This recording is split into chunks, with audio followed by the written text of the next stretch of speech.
Okay, so what I wanted to do with this series is talk about gamification. Specifically, I wanted to talk about gamification in education.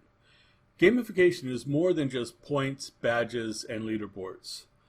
One of the great misconceptions with gamification, especially when it comes to gamifying education, is that if I change points to experience points, add some levels and badges, maybe post a leaderboard, then I've done it. I've successfully gamified my classroom. So then why aren't the kids responding like I thought I would? The thing is, it's not like that Kevin Costner movie. Just because you build it doesn't mean they'll come. There's a lot more to gamification than PBL and points, badges, and leaderboards. In this series, I'm going to be going into some detail on what gamification is and what it would look like in a classroom. A great deal of the information I'll be talking about will come from Chou's book, Actionable Gamification, Beyond Points, Badges, and Leaderboards. If you're interested in gamification, and since you're here, I'm assuming that you are, it's an invaluable resource. I'll put a link in the description below. So with that, let's get started. The first thing we're going to talk about is an overview of what the Octalysis framework is, and I hope you enjoy. Let's get to it.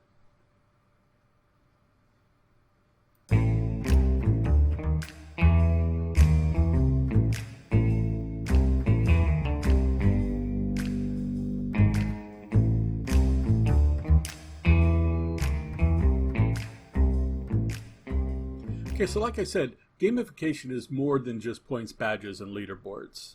And while PBL are definitely part of gamification, there's a lot more to it than that.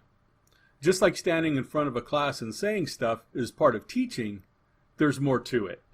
And just like in order to be a successful teacher, you have to do more than just stand in front of the class and say stuff. In order to successfully gamify your class, you need to do more than just add PBL to what you're doing. So is it worth it? Is it worth the time and effort it takes to properly gamify your classroom, or at least understand the principles involved with doing it? In a word, yes.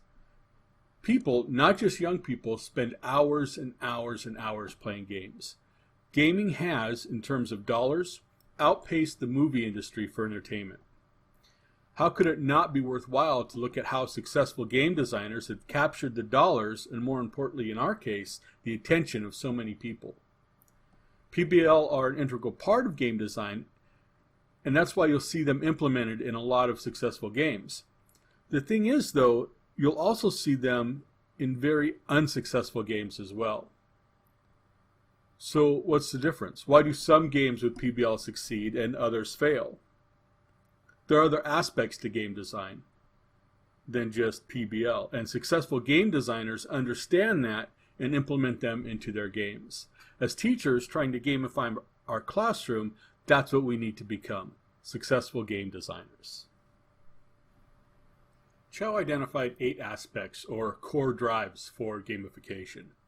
They are, number 1, epic meaning and calling.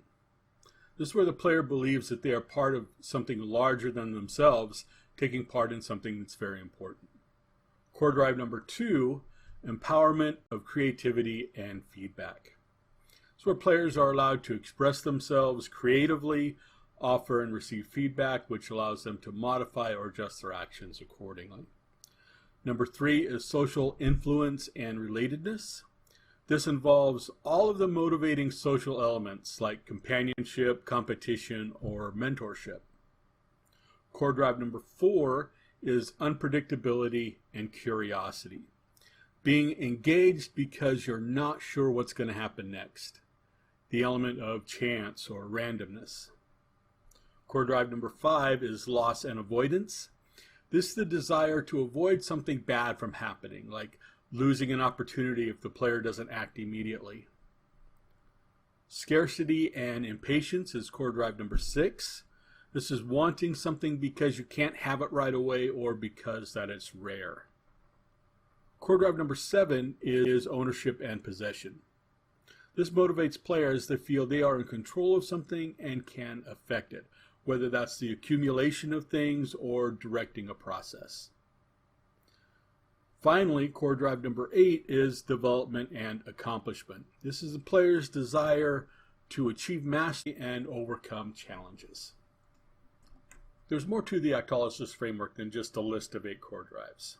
By charting the core drives in an octagon in a specific order, the motivating factors of each of the drives can be illustrated. For example, core drives dealing with creativity, social dynamics, and self-expression are charted on the right-hand side and referred to as right brain core drives. Core drives more closely associated with logic, analytical thought, and ownership are left brain core drives and charted on the left. Additionally, core drives that are considered to be a positive motivator are placed at the top of the chart and are used in what's called white hat gamification, whereas negative motivators or black hat gamification techniques are located on the bottom half of the chart. I should point out, though, that black hat gamification techniques aren't necessarily bad. For example, the SnuzNLuz alarm clock utilizes a black hat gamification technique. Every time you hit the snooze button, the clock automatically donates money to a nonprofit organization that you don't like. That's core drive number 5, loss and avoidance. There's a link in the description below if you'd like to pick one of these clocks up. So that's the basic rundown of level 1 Octalysis. In future videos, we're going to go into a little more detail on each of the core drives, left and right brain techniques, as well as white and black hat gamification, and how we can use those to gamify our classroom. There are other levels of analysis as well. The first level deals with player motivation. That's what we're talking about here. The second level is the player's journey. It's discovery, onboarding, scaffolding, and endgame. Third level Octalysis focuses on Bartles player types. That's achievers, explorers, socializers, and killers. Now I should point out that Richard Bartle, who came up with these, doesn't believe that his player types are suitable for gamification. Andrew Marczewski modified Bartles' 4 player types to better fit a gamification model, and links to more information on both of those are in the description below. And we may examine level 2 and level 3 analysis in future videos, but for now we're going to focus on the 8 core drives and how we can use those in our classroom. So I hope you enjoy what's going on, and let's get to it.